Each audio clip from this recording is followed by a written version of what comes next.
الحمد لله الذي أبدع الأفلاك والأرضين والصلاة على من كان نبيا وآدم بين الماء والطين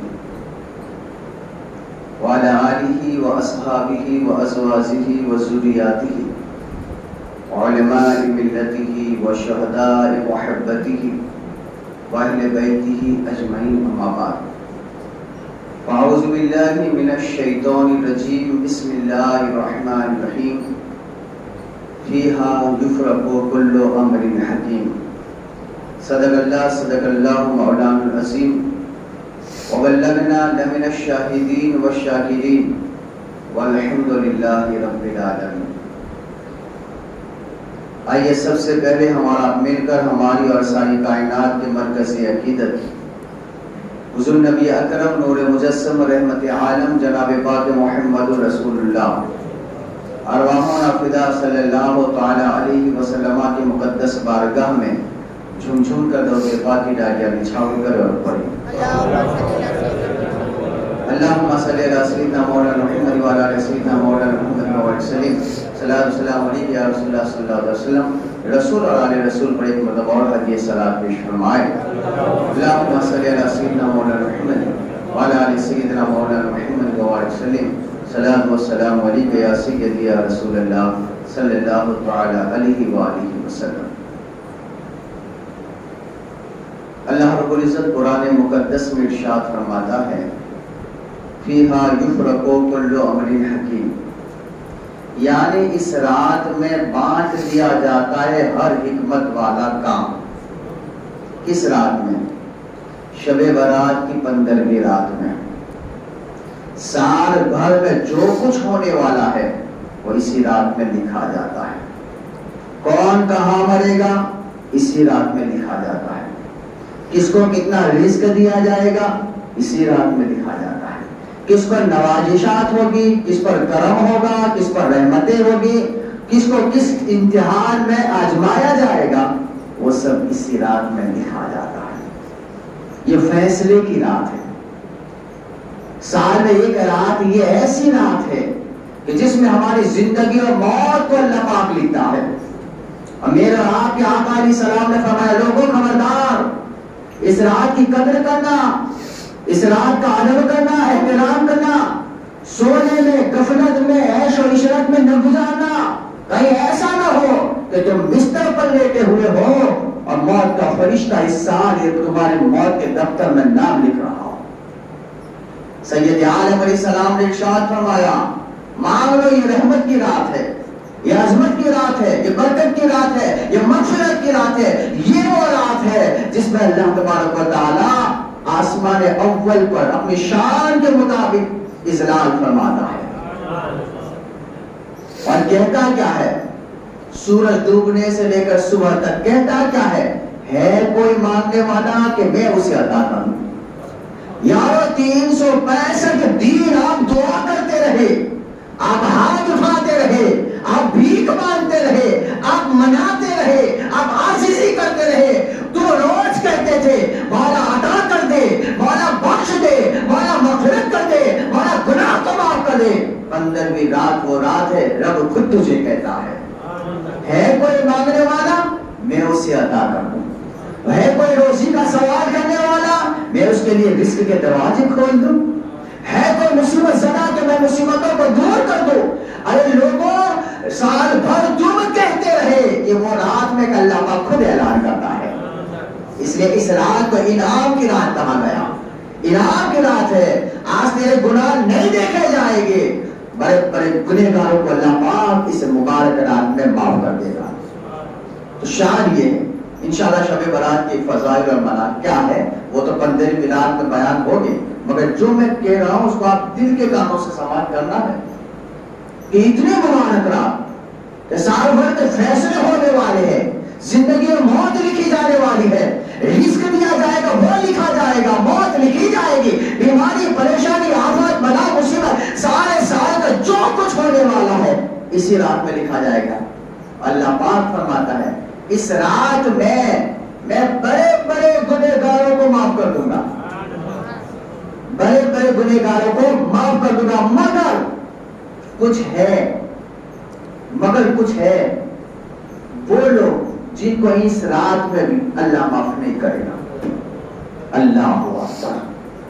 اب آپ اور میں سوچیں کہ جس نے اس رات میں اپنی رحمت کے 300 دروازے کھول دیے ہیں، جو اعلان کرتا ہے کہ مانگو مغفرت میں معاف کر دوں گا، مگر کچھ بدبخت وہ بھی ہے کہ جن کو اس رات میں بھی اللہ پاک معاف نہیں کرتا جب تک کہ وہ ان کاموں سے توبہ نہ کر دیں۔ اگر وہ توبہ کر لیتے ہیں تو اللہ تعالیٰ معاف کر دے گا، اس رات کے آنے سے پہلے توبہ کرے تو اللہ تعالیٰ معاف کر دے گا، ورنہ کچھ بدبخت ہے جن کو اللہ تعالیٰ اس رات میں بھی معاف نہیں کرتا۔ غور تو کرو، سوچو، اللہ تبارک و تعالیٰ ان کو ان رات میں بھی معاف نہیں کرتا، وہ ہے کون؟ آئیے سنتے ہیں وہ کون ہے۔ سب سے پہلے شرابی، سب سے پہلے شرابی کو اللہ تعالیٰ اس رات میں بھی معاف نہیں کرتا جب تک کہ وہ شراب سے سچے دل سے توبہ نہ کرے اور آئندہ نہ پینے کا وعدہ کرے، وہ بھی دنیا دار سے نہیں، اپنے رب سے وعدہ کرے، اپنے پروردگار سے وعدہ کرے، روئے گر گرائے عاجزی کرے، انکساری کرے، اللہ فرماتا ہے معاف کر دوں گا، مگر شرط ہے وہ اللہ تعالیٰ سے معافی مانگے، توبہ کرے، آئندہ نہ پی، اور وہ اس رات کے آنے سے پہلے رب کو راضی کر لے، نفرت کرے، شراب سے دور ہو جائے۔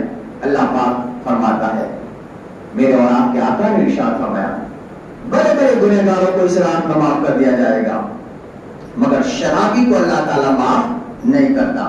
شرابی ہے کون؟ حضرت اسماء رضی اللہ تعالیٰ روایت کرتی ہے کہ سید عالم صلی اللہ علیہ وسلم نے فرمایا جس شخص کے پیٹ میں شراب کا ایک قطرہ جائے گا، پوری بوتل کی بات نہیں ہے، پورے گلاس کی بات نہیں ہے، ایک قطرہ جائے گا، یہ کس نے کہا؟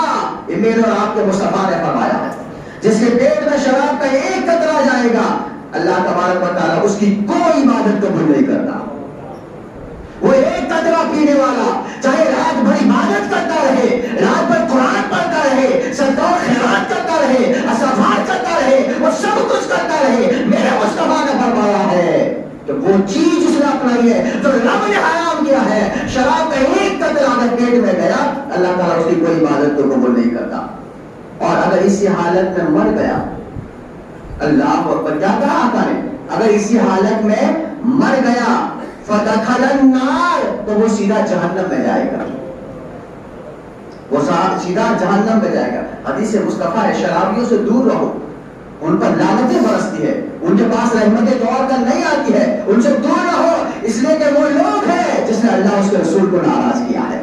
آگے سنیے، آقا علیہ السلام نے ارشاد فرمایا جس نے شراب پی تو اس کی کوئی نماز کوئی نیک عمل 40 دن تک قبول نہیں ہوتا، ایک بار پی تو، دوبارہ پی تو 80 دن تک قبول نہیں ہوتا، تیسری بار پی تو 120 دن تک قبول نہیں ہوتا، اور چوتھی بار پی تو حکم شریعت ہے کہ اسے قتل کر دیا جائے، حکم شریعت ہے اسے قتل کر دیا جائے۔ اور سنو، وہ کفر کی موت مرے گا اور قیامت کے دن ابو جہل اور ابو لہب کے ساتھ اللہ تعالیٰ اسے اٹھائے گا۔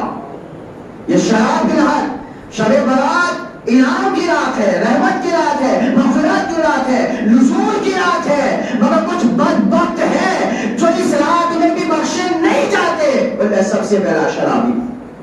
دوسری حدیث پاک سنیے، حضرت فضیل بن عیاض، حضرت فضیل بن عیاض بہت بڑے اللہ کے ولی ہیں، توبہ کرنے سے پہلے بہت بڑے ڈاکو تھے، مگر توبہ کر لیے تو ولیوں کے سردار ہو گئے۔ اس کے وہ رحمت، وہ رحمان رحیم ہے، وہ ستر ماؤں سے زیادہ پیار کرتا ہے۔ توبہ سے پہلے ڈاکوؤں کے سردار تھے، توبہ کر لیا تو اللہ نے معاف بھی کر دیا اور ولیوں کا تاجدار بھی بنا دیا۔ آپ فرماتے ہیں، سنیے، غور سے سنیے کہ میرا ایک اسٹوڈنٹ، ایک شاگرد، موت کا وقت قریب آیا، سکرات کا عالم چل رہا ہے، ہاتھ پیر مار رہا ہے، سکرات چل رہی ہے، ہاتھ پیر مار رہا ہے، میں نے اسے کلمہ پڑھانے کی تلقین کی تو اس نے انکار کر دیا، میں گھبرا گیا، آخری وقت ہے، نجات کا عالم ہے، دنیا چھوڑنے والا ہے اور کلمے کا انکار کر دیا۔ میں پڑھاتا رہا، وہ کہتا ہے آپ کچھ بھی کرو میری زبان پر نہیں آئے گا، حتیٰ کہ اسی حالت میں بغیر کلمہ پڑھے ہوئے اس کا انتقال ہو گیا. فضیل بن عیاض، میں بڑے کی بات، بہت بڑوں کی بات کرتا ہوں. فضیل بن عیاض گھر چلے گئے، روتے رہے، رات بھر روتے رہے، 40 دن تک روئے. 40ویں رات کو خواب میں آیا اور اسے پوچھا، دیکھا کہ آگ کی جنجیروں میں ہے، آگ کے لباس میں ہے، آگ کے کانٹوں میں ہے، پیٹ میں ہے، جہنم کی وادیوں میں تڑپ رہا ہے، سلگ رہا ہے. فضیل بن عیاض نے پوچھا، وہ کون سی گناہ تھا کہ میری دعا بھی تیرے لیے کام نہ کی؟ وہ گناہ کون سا تھا؟ میں کلمے کی تلقین کرتا رہا تو انکار کرتا رہا. اس نے کہا، فضیل 2 گناہ تھے. 2. سب سے پہلے میں علماء کی غیبت کیا کرتا تھا، عالموں کی غیبت کیا کرتا تھا، یہ پہلا گناہ تھا. اور دوسرا گناہ یہ تھا کہ ایک مرتبہ مجھے بیماری لگ گئی تو مجھے ڈاکٹر نے کہا تھا کہ سال میں 1 مرتبہ شراب پی لو. تو بیماری سے بچنے کے لیے میں ایک ہی بار شراب پی تھی. اس کا نتیجہ یہ نکلا کہ آخری وقت مجھے کلمہ بھی نصیب نہیں ہوا ہے. آخری وقت مجھے کلمہ بھی نصیب نہیں ہوا. تو سید عالم صلی اللہ علیہ وسلم نے ارشاد فرمایا کہ لوگوں، اللہ تعالیٰ شب برات میں بڑے بڑے گناہ گاروں کو معاف کر دیتا ہے، بے شمار گناہ گاروں کو جہنم سے نکال کر جنتی بناتا ہے، کیونکہ اس نے وعدہ کیا ہے آج مغفرت کی رات ہے، مانگو عطا کیا جائے گا، گناہ سے بخشش مانگو تو دے دی جائے گی، ہاں نجات مانگو تو دے دیا جائے گا. ارے آج مغفرت کی رات ہے، آج جزا کی رات ہے، آج سزا نہیں ہے، آج اللہ کرم کرنے والا ہے. مگر کچھ بدبخت ہے جو اس رات میں بھی بخشے نہیں جاتے، اور میں صلاح بھی ہے جو اس رات میں بخشا نہیں جاتا. نمبر 2، چغل خور، ادھر کی ادھر کر کر معاشرے میں آگ پھیلانے والا، جنگ چھڑانے والا، 2 مومنوں کے دلوں کو جو جڑے ہوئے ہیں انہیں توڑنے والا، فساد کرنے والا، جوڑنے کے بجائے توڑنے والا. میرے آقا ارشاد فرماتے ہیں چغل خور ایسے جل جاتا ہے جیسے آگ لکڑی کو جلا دیتی ہے، جیسے آگ لکڑی کو جلا دیتی ہے. سید عالم صلی اللہ علیہ وسلم نے ارشاد فرمایا، حضرت موسیٰ علیہ السلام کے زمانے میں بارش نہیں ہو رہی ہے. حضرت موسیٰ علیہ السلام پوری قوم کو لے کر باہر نکلے، اللہ سے دعا کرے مولا بارش نازل کر دے. اب پیغمبر دعا کر رہے، اللہ کے کلیم دعا کرے، اور نبی کی دعا کبھی رد نہیں ہوتی. اللہ پاک نے پھر بھی بارش نہیں بھیجی. حضرت موسیٰ علیہ السلام کہتے مولا میں اپنی امت کو لے کر بارش نازل کر دے، کہا تیرے اس مجمع میں ایک چغل خور ہے جس کی وجہ سے سب کی دعائیں رکی ہوئی ہے، ایک چغل خور ہے اس کی وجہ سے دعائیں قبول نہیں ہوتی. حضرت موسیٰ علیہ السلام نے اسے باہر نکالا اور کہا جب نکالا گیا تو فوراً اللہ تعالیٰ نے باران رحمت کو نازل کیا ہے. جس گھر میں چغل خور ہوتا ہے وہاں سے رزق کو بند کر دیا جاتا ہے، رحمت کو بند کر دیا جاتا ہے، اور فاقہ کشی اس کے دامن کو گھیر لیتی ہے. اسی لیے میرے اور آپ کے آقا علیہ السلام نے فرمایا زندگی میں کبھی اپنے ہاتھ اور زبان سے کسی کا نفع ہو سکتا ہے تو کر دینا، اپنے ہاتھ اور زبان سے کسی کا فائدہ ہو تو کر دینا، اور اگر یہ نہیں کر سکتے تو کسی کا برا بھی مت سوچنا. تم سوچو کہ ہوگا کچھ نہیں، سوچو کہ ہوگا کچھ نہیں، ہوگا وہ جو رب چاہے گا، ہوگا وہ جو اللہ نے فیصلہ کیا ہے. مگر اس سوچ پر اللہ تعالیٰ قیامت کے جہنم میں الٹا لٹکا دے گا. اس لیے شب برات میں اللہ پاک بڑے بڑے گنہگاروں کو معاف کر دیتا ہے، شرابی کو معاف نہیں کرتا، اور رب تبارک و تعالیٰ چغل خور کو معاف نہیں کرتا. نمبر 2، میرے آقا علیہ الصلوۃ والتسلیم نے ارشاد فرمایا ہے کہ 3 لوگ ہیں، 3 لوگ تو جنت تو بڑی دور کی بات ہے، جنت کی خوشبو بھی نہیں سونگیں گے. اللہ اکبر، جنت تو دور کی بات ہے، جنت کی خوشبو بھی نہیں سونگیں گے. وہ کون ہے؟ نمبر 1 شراب پینے والا، نمبر 2 چغل خوری کرنے والا، نمبر 3 بے وفائی کرنے والا. مومن بے وفا نہیں ہوتا، مومن غدار نہیں ہوتا، مومن دھوکے باز نہیں ہوتا. مومن جو وعدہ کرتا ہے اسے وفا کرتا ہے، مومن جو وعدہ کرتا ہے اسے پورا کرتا ہے، اور جو وعدوں کو توڑ دے، حلف اٹھا کر، قسم اٹھا کر، یا دل کو مطمئن کر کر وعدہ خلافی کر دے، میرے آقا نے ارشاد فرمایا جنت جو دور کی بات ہے وہ جنت کی خوشبو تک نہیں سونگے گا. نمبر 3، شب برات میں بڑے بڑے گنہگاروں کو اللہ معاف کرے گا. دوزخ سے نکال کر جنتی بنا دے گا. شرابی کو اللہ معاف نہیں کرتا, چغلخور کو اللہ معاف نہیں کرتا, اور ماں باپ کے نافرمان کو اللہ معاف نہیں کرتا. ماں باپ کے نافرمان اس رات میں جہاں سورج ڈوبنے سے پہلے اللہ یہ اعلان کرے کہ آج بخش دوں گا, آج نجات دے دوں گا, آج مغفرت کر دوں گا, آج جو ناموں کے عطا کر دوں گا, اس رات میں ہر ایک کو بخش دیتا ہے, ماں باپ کے نافرمان کو کبھی نہیں بخشتا. اور سیدنا صدیق اکبر روایت کرتے ہیں کہ ہر گناہ کی سزا ہر اللہ کا اختیار ہے, دنیا میں دے یا آخرت میں.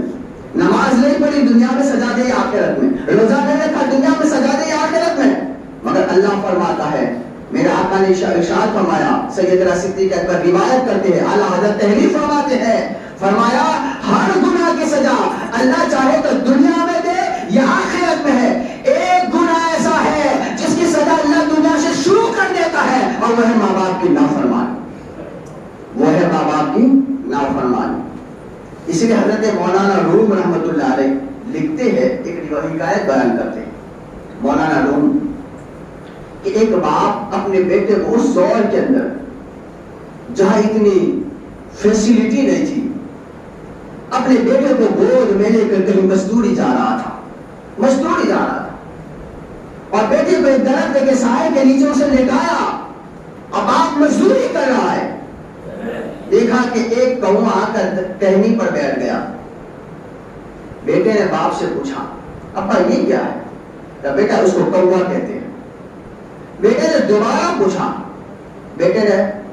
ابا یہ کیا ہے؟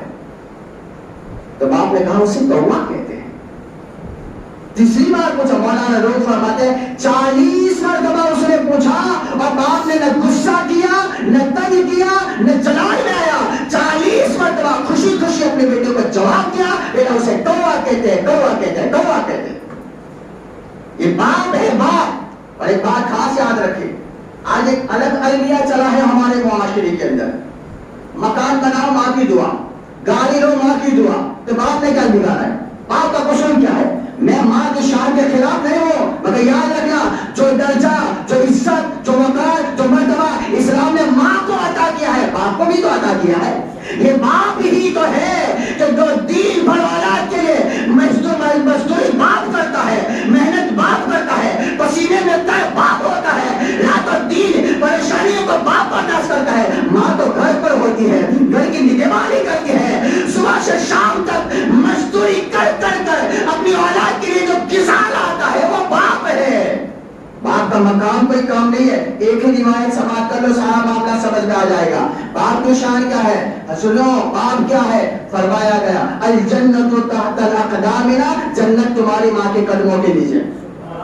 کیا کہا؟ جنت ماں کے قدموں کے نیچے. تو باپ کیا ہے؟ آقا نے فرمایا ماں جنت ہے, باپ جنت کا دروازہ.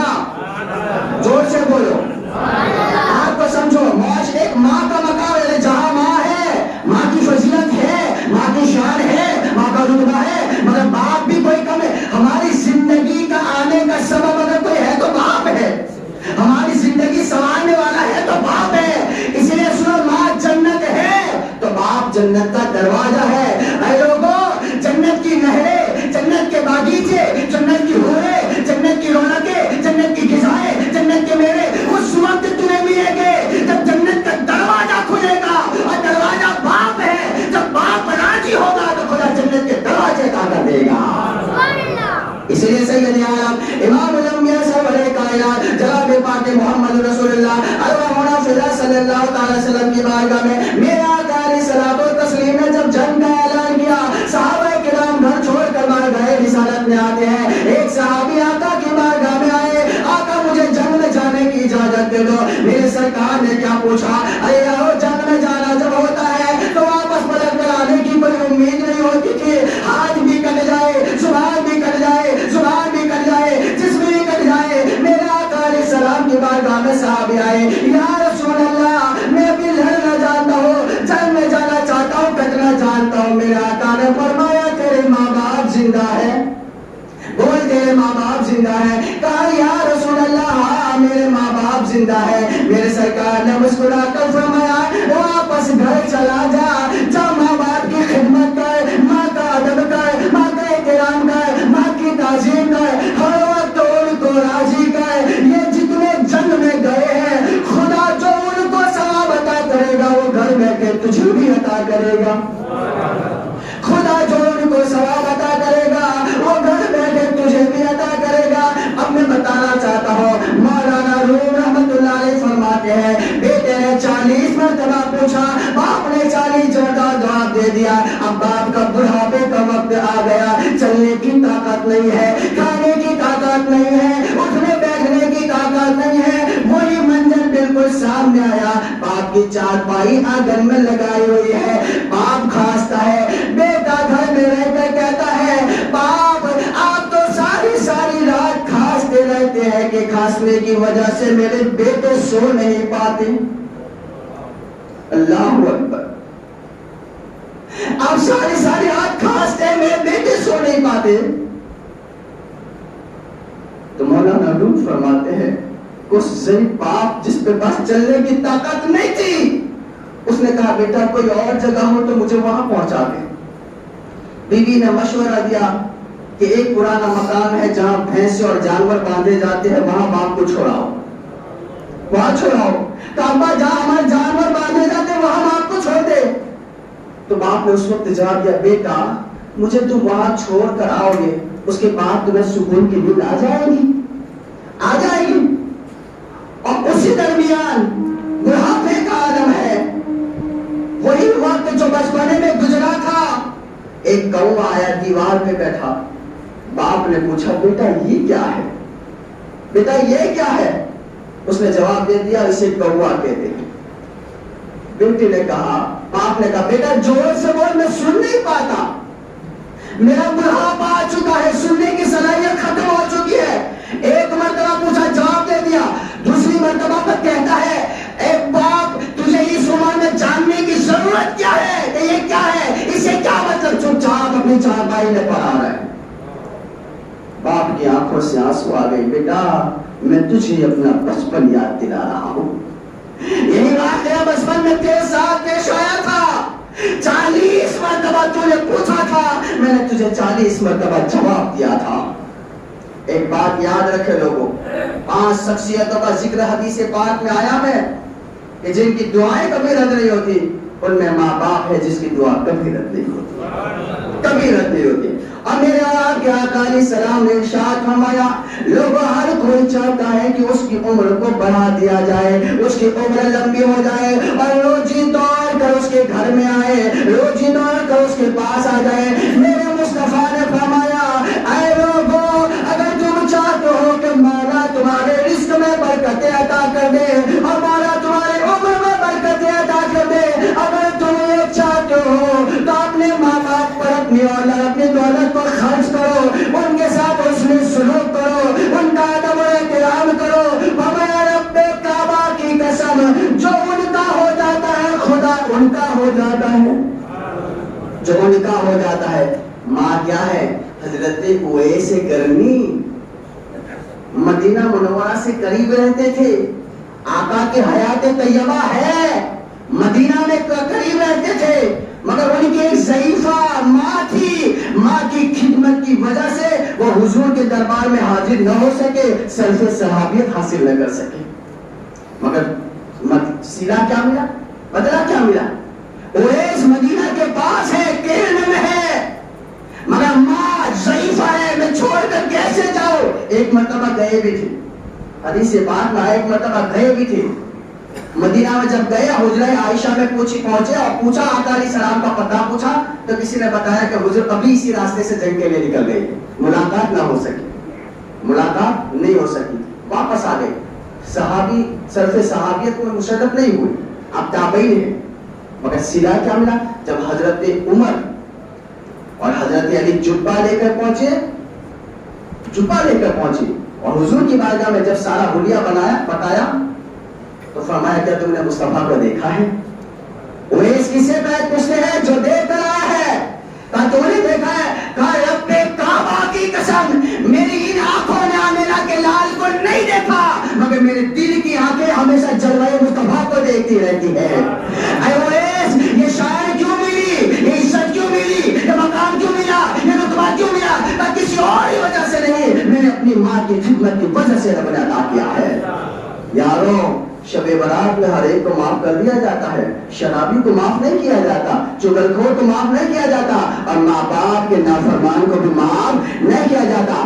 آج اس پرفتن دور کے اندر ہماری نسلوں کی طرف اگر توجہ دے تو دوست اگر ناراض ہوتا ہے, دوست ناراض نہ ہو جائے, چاہے ماں باپ ناراض ہوتے ہیں تو ہو جائے, چاہے ماں باپ جس حال میں زندگی گزرے, میرا اپنا یار ناراض ہونا نہ چاہیے. رب کعبہ کی قسم, میں شرع میدان کے انجمن کے اندر اگر نجات کا کوئی ذریعہ بنے گا تو دوست نہیں بنے گا, تمہارے ماں باپ بھی بننے والے ہیں, تمہارے ماں باپ بننے والے ہیں. غوث الاعظم دستگیر سے پوچھو کہ رب تعالیٰ نے مقام غوثیت کیوں عطا کیا؟ کہ میری ماں کی خدمت کی وجہ سے عطا کیا ہے. غریب نواز نے کہا ماں کی خدمت کا سرا ہے. داتا ہجوری نے کہا ماں کی خدمت کا سرا ہے. نظام الدین اولیاء نے کہا جو ماں کا ہو جاتا ہے اللہ ساری نعمتیں عطا کر دیتا ہے. اس لیے وہ مبارک رات ہے جو فیصلے کی رات ہے, جو نجات کی رات ہے, جو برکت کی رات ہے, جو رحمت کی رات ہے, جو مغفرت کی رات ہے. خدا را اگر کوئی اس جرم میں مبتلا ہے, وہ رات آنے سے پہلے انہیں راضی کرے تو رب راضی ہو جائے گا. میرے آقا نے فرمایا شرابی شراب سے پہلے توبہ کر لے, چغلخور توبہ کر لے, اور آئندہ شراب نہ پینے کا عہد کرے, توبہ کرے, عہد کرے, اور اس کے بعد چغلخور توبہ کرے, ماں باپ کا نافرمان توبہ کرے, جادوگر توبہ کرے, رشتوں کو ختم کرنے والا یہ توبہ کرے. اس رات کے آنے سے پہلے اگر وہ توبہ کر لیتا ہے اللہ معاف فرما دے گا, اور اگر توبہ نہیں کرتا تو اللہ فرماتا, میرے آقا نے فرمایا یہ وہ لوگ ہیں جن کی بخشش اس رات میں اللہ تعالیٰ نہیں فرماتا. یارو یہ بڑی مبارک رات ہے, یہ بڑی بابرکات رات ہے, یہ عظمت والی رات ہے. اس رات کو بیکار نہ کرنا. سال میں ایک بار موقع آتا ہے, بیکار نہ کرنا. آپ جانتے ہیں کتنے لوگ جو پچھلے سال تھے اس بار شب برات پر نہیں ہے. اس مرض سے, ایک مہاماری سے, اس کورونا میں اور نہ جانے کتنے لوگ اس دنیا سے چلے گئے ہیں. ابھی ہماری سانسیں چل رہی ہیں, ابھی ہاتھ اور پیر سلامت ہے, ابھی اللہ تعالیٰ نے ہمیں زندہ رکھا. قدر کرو, رو, گنگناؤ, اس رات میں پروردگار کو راضی کرو. خدا کی قسم جس سے وہ راضی ہوتا ہے نا, پھر اسے کبھی محروم نہیں ہونے دیتا, اسے کبھی محروم نہیں ہونے دیتا. اسے عزت دیتا ہے, اسے دولت بھی دیتا ہے, اسے مقام بھی دیتا ہے, اسے مسرت بھی دیتا ہے, اسے سب کچھ عطا کر دیتا ہے. لہذا یہ وہ رات ہے جس رات کو خود میرے مصطفیٰ نے جاگ کر پوری رات اللہ کی بندگی کر کر منائی ہے. اور میرا آقا علیہ السلام نے فرمایا لوگوں اس رات میں سال بھر کے فیصلے ہوتے ہیں, اس رات میں سال بھر کے فیصلے ہوتے ہیں. ہمارا نوجوان کچھ دیر عبادت کرنے کے بعد گاڑیاں لے کر آستانوں اور درگاہوں کے بہانے میں وہاں جانے کا ان کا ممکن نہیں ہو, بہانہ آستانوں کا ہوتا ہے, نہ جانے کتنے گھنٹوں کو برباد کر دیتا ہے. ہوٹلوں کی چائے تو اور دنوں میں بھی مل جائے گی, رات میں گھومنا تو اور دنوں میں بھی مل جائے گا. یہ وہ لمحے ہیں جس کا ایک ایک سیکنڈ قیمتی ہے. اگر تم نے اس لمحوں کی قدر کر لی تو سمجھ جاؤ تمہاری دنیا بھی سمجھ آئے گی, آخرت بھی سمجھ آئے گی. دنیا بھی سمجھ آئے گی, آخرت بھی سمجھ آئے گی. دعا ہے اللہ تبارک و تعالیٰ اس آنے والی مبارک رات کی قدر کرنے کی توفیق عطا فرمائے. رویوار کو سورج ڈوبنے کے بعد مغرب کی نماز کے بعد 6 رکعت نماز بھی ہوگی, جو عمر درازی کے لیے, رزق میں برکت کے لیے, آفت و بلیات سے بچنے کے لیے, اس میں بھی آپ شرکت کریں. اور